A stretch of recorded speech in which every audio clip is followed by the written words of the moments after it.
Hey everyone, welcome to my channel NeatNet guys. In this video lecture, we are going to discuss cell wall. Basically अभी तक हमने prokaryotic cell, eukaryotic cell के origin, difference complete कर चुके हैं. I hope आपने वो lecture देखे होंगे. नाउ टुडे आज हम डिस्कस करने वाले हैं सेल वॉल. सेल वॉल क्या होता है? सेल वॉल जो आउटर कवरिंग होता है प्लांट सेल में या फिर फंगस और बैक्टीरिया में हम देखा जाता है. तो सेल वॉल जो है वो आउटर कवरिंग है बैक्टीरियल सेल का या फिर कुछ यूकैरियोटिक ऑर्गेनिज्म का. तो अगर हम उसको आउटर कवरिंग कह रहे हैं तो क्या वो प्लाज्मा मेम्ब्रेन से भी बाहर है? यस. ये जो प्लाज्मा मेम्ब्रेन का जो स्ट्रक्चर होता है ना, उसके भी आउटसाइड में प्रेजेंट होता है सेल वॉल. इसकी जरूरत क्या पड़ी? एक टाइम में ऐसा बताया जाता है कि बहुत बारिश हो रही थी. उस टाइम पे हमारे जो यूकैरियोटिक ऑर्गेनिज्म है, जैसे हमने अपने आप को प्रोटेक्ट कर लिया, लेकिन जो प्लांट सेल थे या फिर जो हमारे यूकैरियोटिक में फंगस होते हैं वो वहां से एक जगह से दूसरी जगह नहीं जा पाए. लोकोमोशन पॉसिबल नहीं हो पाया.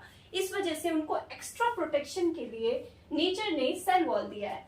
ठीक है. सेल वॉल अगर आप देखोगे तो वो उसका जो बेसिक जो फंक्शन है वो क्या करता है, वो प्रोटेक्ट करता है सेल को from bursting by osmotic pressure and provide the mechanical support.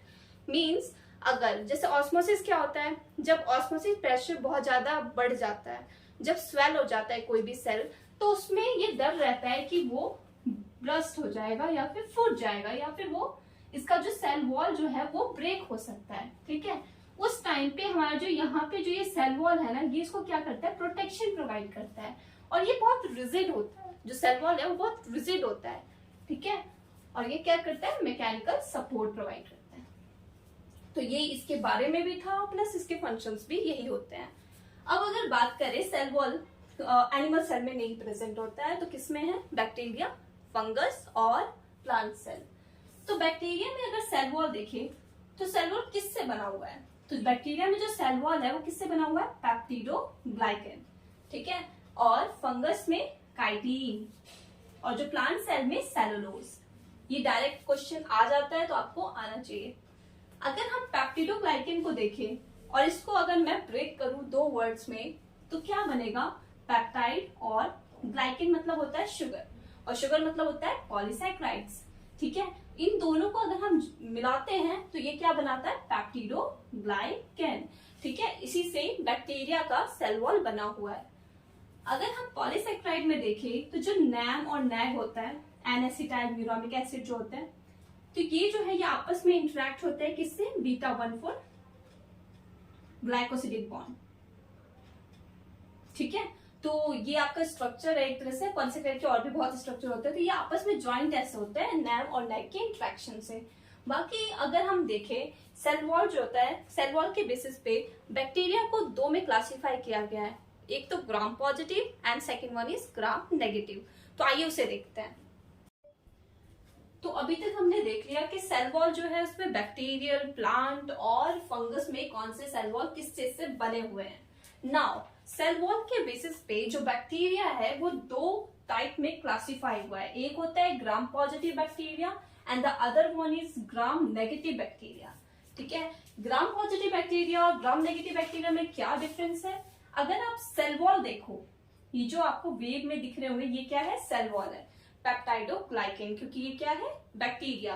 Bacteria में हमने पढ़ा था कि सेल जो है, सेल वॉल किससे बना हुआ है? ये सेल वॉल है. सेल वॉल जो है किससे बना हुआ है? पेप्टिडोग्लाइकेन. तो यहीं पे जो ये सेल वॉल है ये क्या है? पेप्टाइडोग्लाइकेन.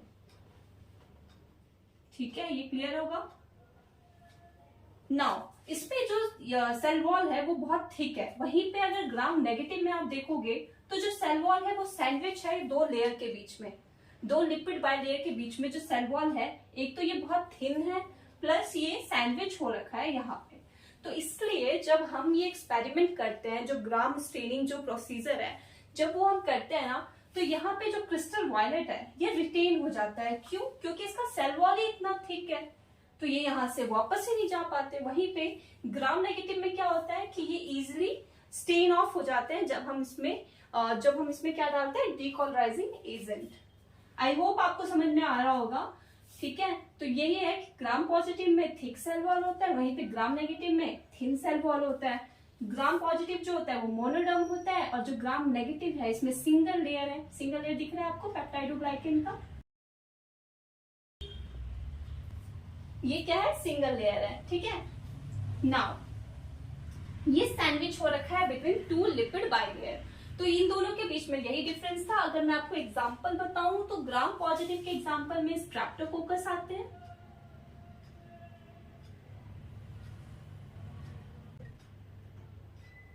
और स्टेफाइलोकोकस। ठीक है, ये दोनों इसके एग्जांपल है। वहीं पे ग्राम नेगेटिव में अगर एग्जांपल देखें तो इकोलाई एंड सुडोमोनास आते हैं।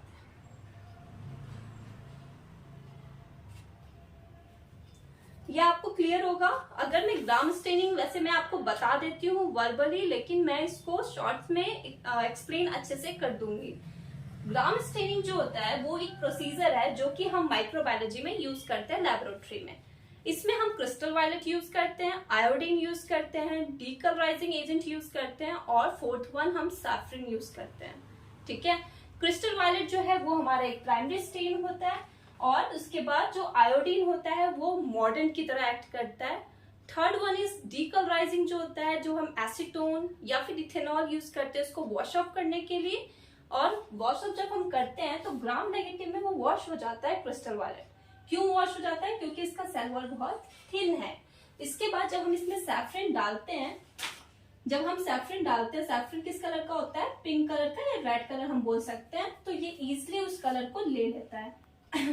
इसलिए जो अगर हम ग्राम पॉजिटिव ग्राम नेगेटिव देखते हैं जब माइक्रोस्कोप में, तो जो ग्राम पॉजिटिव होता है वो पर्पल दिखता है, वहीं पे जो ग्राम नेगेटिव होता है वो पिंक कलर में हमें शो होता है। ठीक है, आई होप आपको इसके पीछे का जो रीजन है वो पता चल गया होगा, बिकॉज ऑफ सेल वॉल। ठीक है, सेल वॉल आज कंप्लीट होता है। इसके बाद हम प्लाज्मा मेम्ब्रेन पढ़ेंगे। Thank you very much.